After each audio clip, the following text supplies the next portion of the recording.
What's up guys, JB Illusion here. We just came back from our sabotage mission, which was so much fun. And apparently everything went great. We got a new gun, the Bloody End, which I really like the idea of being able to cause bleed damage. I also managed to distribute my karma. We now have Counter-Strike and we have Martial Defense. So we can just walk into a room like a boss, have everyone shoot at us, survive, and probably shoot them all right back with Counter-Strike. It's actually going to be a lot of fun. Kindly Chang just hit me up on the comm and said she needs to talk to me immediately, so this probably isn't going to be good. As you can see, the whole crew is here. Actors, cigarettes, just smoking. Kindly, what's good? I love you, girl. As you walk through the mahjong parlor, you see your crew waiting for you. Clearly uncomfortable to be so close to the triad boss, then you see why. Kindly Chang's cheeks are flushed and glowing. She's already hit the bottle pretty hard. Oh, that's not good. Ah, Hollywood, you're here. Excellent. Yes, Hollywood, it is good to see you. They both have expressions that say they'd rather be anywhere else. Nice to see you all. Should we grab a table for some maj? Shut up, Hollywood. I have important news. Kindly Chang takes out her PDA and gently places it on the table in front of her. The wiretap we placed on the police force has borne fruit. Her mouth breaks into a wolfish grin. Her eyes take on a feral gleam. She appears fueled by alcohol and vengeance, a hungry beast on the hunt. My people have delivered a snippet of a recording video between the plastic-faced man and Chief Inspector Crate of the Special Defense Forces. Whoa. This should be good. Should we take a seat? Unfortunately, it is only a snippet. There were some technical difficulties with the tap. She glances at Bao, who nods back at her. The person responsible has been sacked, i.e. shot and dumped in the bay. Chang reaches out a lankered fingernail, hunts for the button she's looking for, and stabs it in victory. There's a loud crackling noise at the beginning of the recording, followed by a squelching squeal that makes Gobbet cover her ears in pain. When the video recording begins, the man's voice sounds far away, as if he's talking through a thick pane of glass. The woman is loud and clear. Say that again? There's something wrong with this line. I said my client is interested in hearing more excuses, Inspector. That's what I thought, she said. I'm not making excuses, mister. I have a department to run. Not for much longer. If those two Westerners aren't found, they're linked to this Raymond Black somehow, and my client wants them out of circulation immediately. The two runners are his accomplices too, the little orc and the dwarf with the cyber deck. Gobbet looks at Isabel wide-eyed and swallows hard. Isabel winks back reassuringly. I'm aware, Inspector, thank you. We don't know how much any of them know, and my client is adamant that the risk be mitigated immediately. I've already made this the STU's highest priority. If Josephine wants more resources on it, I'm going to need allocations from elsewhere in the department. That is a problem. That can be easily dealt with. My client wants this over now. No more excuses, no more fuck-ups, no more cops floating in the river. Oh yeah, we took care of that. Kindly Chang smiles at that and pours herself a shot. Tell her we're redoubling our efforts. Very good. Dead or alive, you bring them to me. My client requires my personal verification that the threat has been eliminated. Hang on, this line is getting worse. There's a sharp crackle and the recording ends. Kindly Chang picks up a PDA and puts it away with a smile. She unscrews the cap on her bottle and pours herself a shot with a flourish. That's the guy we saw in the surveillance footage, the one who killed Raymond Black. She leans into the PDA. The plastic face looks a lot cooler up close. I think it's kind of pretty. That video doesn't tell us much. I mean, we already know there's an APB on us. All we're sure of now is that the man with the plastic face is definitely working for someone else, this Josephine. Is that all we have, Auntie? A first name? It's not just a name, Gobbet, dear. It is the first name, Josephine Sang. She's the one pulling the strings. Kinley downs her shot and slams the glass upside down on the table. Yo! College style. That disease-riddled dog. Damn! I should have known it was her from the beginning. She drums her fingers on the table in front of her.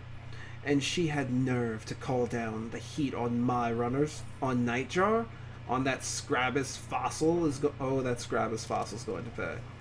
So, friend of yours, I take it. Chang makes a wet hacking noise in the back of her throat and spits on the floor. She's the CEO of Shang Mechanical Services and a member of the Hong Kong Executive Council. Her face turns to a mask of disgust. Josephine dog fucking Sang. Jesus Christ, what did she do to her? What do you know about her?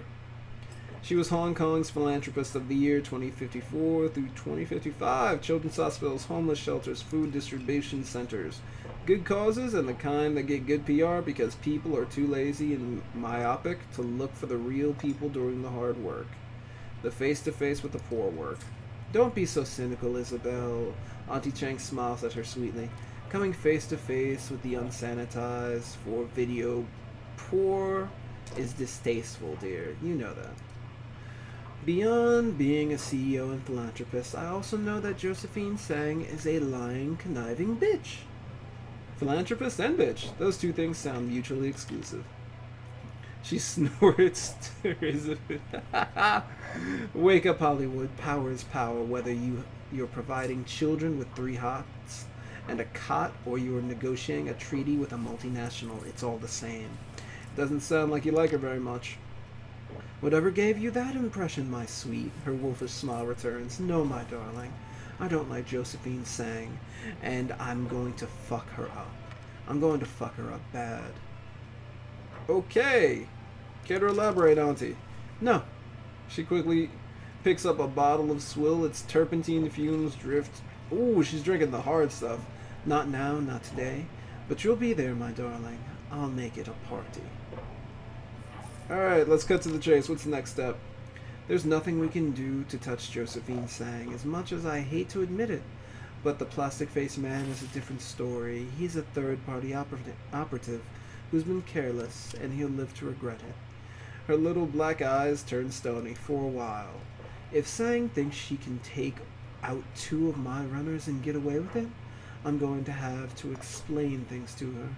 She pulls out a thin black cigar and runs it beneath her nose. We're going to find the plastic-faced man, and we are going to hurt him. We'll hurt him until we know everything he does. And then we will use that to strike back at Josephine. She lights the cigar and takes a deep, deep pull. You will have your vengeance, and I will have my own satisfaction. Damn. Now get out. I have work to do. Okay. They did not wait at all. They were out. Alright, we're 6 minutes in. We're going to claim the payment. And I'm not exactly sure what mission we will do next. I'm very, very on the fence about what comes next. I'm not really sure. Let's hit the mission computer up. And definitely, we'll get our money. You submit the job is finished and wait for the response. A few moments later, a message pops up onto the screen. From Conley Chang, a little bird whispered in my ear that Wu Jing's fortunes are already falling. Their stock value dropped by 2% already. The client finds this to be an acceptable indication of your success and has forwarded payment. I've attached your cut to this email. Dope. Notes on completed jobs. Inbox for new messages. What is the next mission that we could have? Opportunity. What's that? Yo, come see me if you have a chance. I have a trade opportunity. Maximum. From Maximum Law. We'll take a look at that. Urgent task. Steel arm lose. A red pole. Who's interested in a laser weapon? With Knight Errant. Let's not look at that for right now. Let's walk away. Walk this way. Talk this way. Did we get the money? Ooh, $2,000. Oh, I'm gonna live it up. We got some stuff to buy. Honestly, I think we're pretty much big on what I was looking for. Here's another thing. We keep getting progressively worse nightmares. I should probably show them, but I kind of want to keep these not, like, 2 hours long. A stabbing pain in your stomach jolts you awake. Your entire abdomen's cramping up. You roll in your cot, willing the shooting pains that radiate from your stomach to go away. Your mouth is bone dry and your tongue is swollen. It feels thick and inarticulate, like a useless slab of meat. A quick glance at your PDA tells you it's 4 o'clock. Outside of your cabin, the rest of Haoi sleeps. All that you remember of their dream is that you awoke from this horrible, an unfulfilled yearning and a need to get where you were going first. Others were behind you. You could feel the heat of their breath on your neck. If you were to beat them to your destination, you could slam the door in their faces, keep them out and away from what was yours. But if they overtook you, you would feel that terrible longing forever.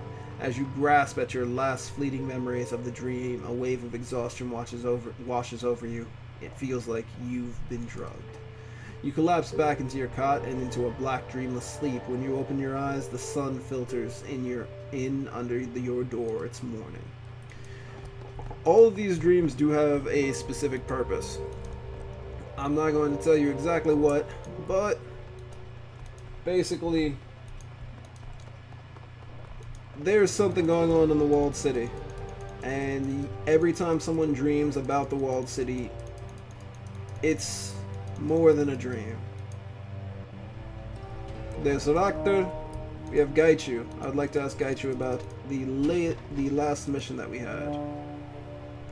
The storage room that functions as Gaichu's cabin is cramped, overheated mess. Piles of old ship parts share space with tarnished cookware, flats and instant noodles, a collection of cast-off clothes, and reams of diagnostic manuals for obsolete computer hardware. To top it all off, there is barely any light whatsoever. All the bulbs in this room are missing. Gaichu is busily removing boxes around, apparently in an effort to carve out some personal space amid the junk that he shares his cabin with. As you enter, he cocks his head and turns around. Welcome to my sanctuary, Hollywood. I apologize for the lack of light, but as I did not need it, Gobbet took the bulbs for use elsewhere. Gaichu puts down the box that he's in the process of moving and politely bows his head to you. How can I be of assistance? Wanted to see how you're settling in, that's all. I live. I am among those who can make use of my services, and who are not attempting to claim the bounty on my head. It is enough for now. Any thoughts about the last run? I confess, the purpose of our little adventure in Wujing Sky Tower eludes me. While in Japan, we have a notion on Myodo, a method of controlling ki. It relies on ritual and incantation to banish unruly spirits. Feng Shui, on the other hand, seems more akin to extremely fussy interior decorating. The very idea that tipping over a potted plant or moving the orientation of a desk could have effects on a corporation's stock price is insane.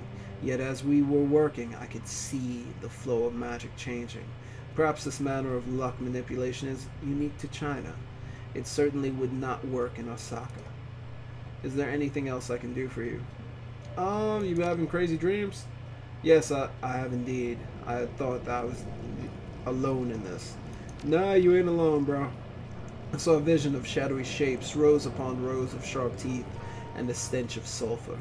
My initial assumption was that I was simply dreaming of my fear of becoming what so many assume of me.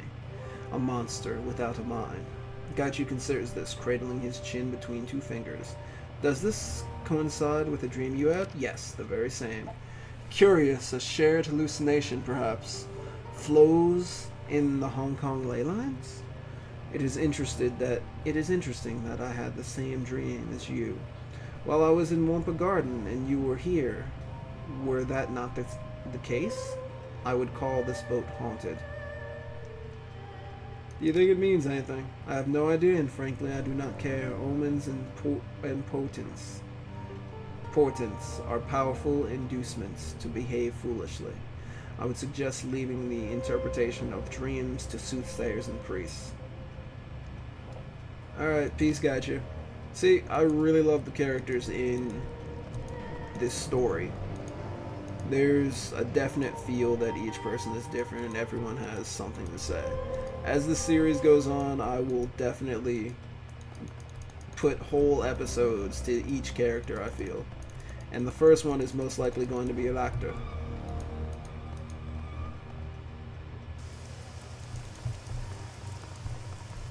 Most definitely the first is going to be your actor. So let's check in on Maximum Law right now, because I feel like that may or may not be the easiest of the missions that may be coming up our way. And enough for time-wise.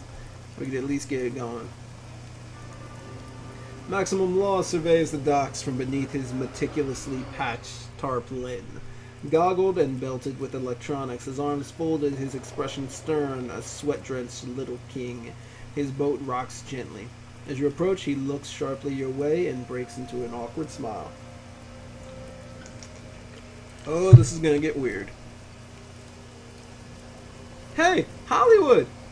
I was hoping you'd come around. You got a minute? What's up?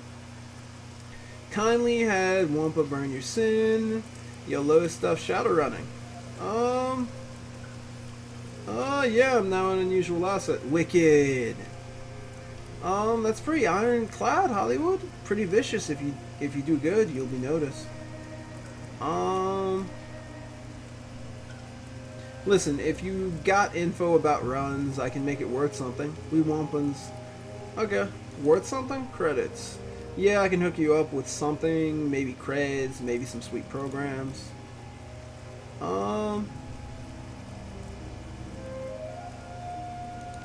What's up with everything you got? Yo, what are you, my mother? Those wires are fine where they are. High and dry. There's only a problem for someone who does something stupid. I'm certain. Tell me about Wampa.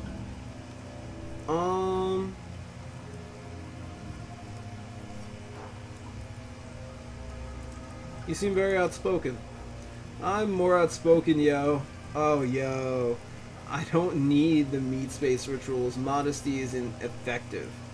Is that a Wampan thing? For those of us are most dialed, maybe. We're post-cultural. Oh, Lord. I hardly see any of this meat space. Our meat space headquarters is a big 20th century ship that's totally awesome. Whatever, it's just meat space. Wampa is bleeding edge on the path to becoming the singularity. And in the singularity, there's gonna be nothing but straight up truth. Boom! Truth. Oh, Lord. I'm just gonna, like, kindly move through this. What are you doing here? Yeah. So you work with Kindly doing tech stuff, right? Yeah, because you passed us that key card. Well, I do some work directly for Kindly, but my focus is more the street level. We're all part of a big machine, every piece playing a critical role.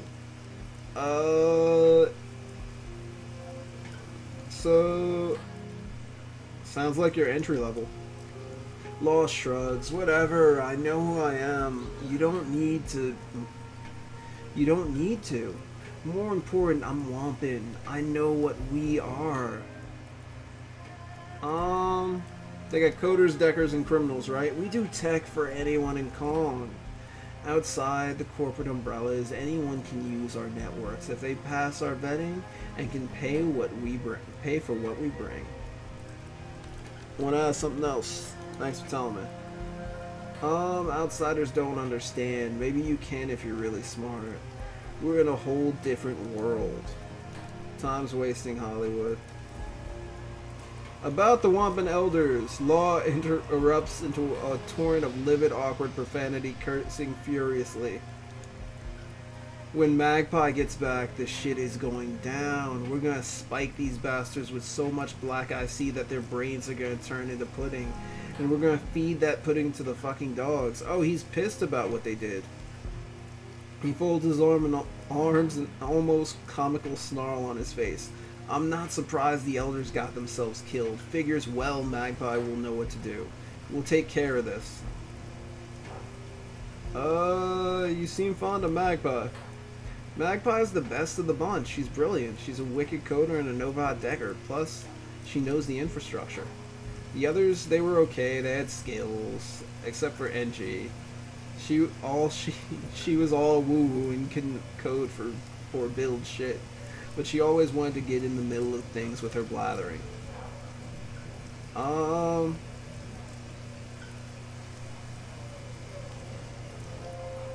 You don't know who killed the elders? We don't. It's bullshit. It's a setup. The cameras were all shut down. The mall's door logger was shut down. Everybody was at a mandatory all-hands scrum in the Matrix. You know who called it? Elder NG. Was she there? No.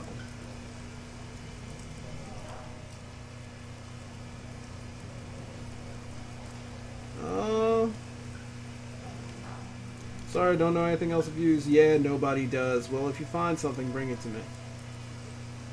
Okay. Well, sorry about that, bro. Actually, you know what? Let's see what happens if we tell him. He may or may not shoot us.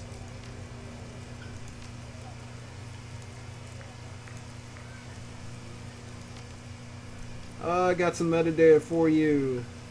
Heist from the Emperor's Tomb. Really? Indeed, here you go. Whoa, are you serious? That's nuts. Boom! More proof for my theory that Kong is done. I give it 2 years tops before demons or something eat everybody. Let's see what I got for you. Grab a program. I guess we'll grab the crypt. More metadata. Boom, Wuxing Sky Tower. What? All that geomancy feng shui. Ooh. Proactively boosted our quarter outcomes. Okay. Spare me, yo.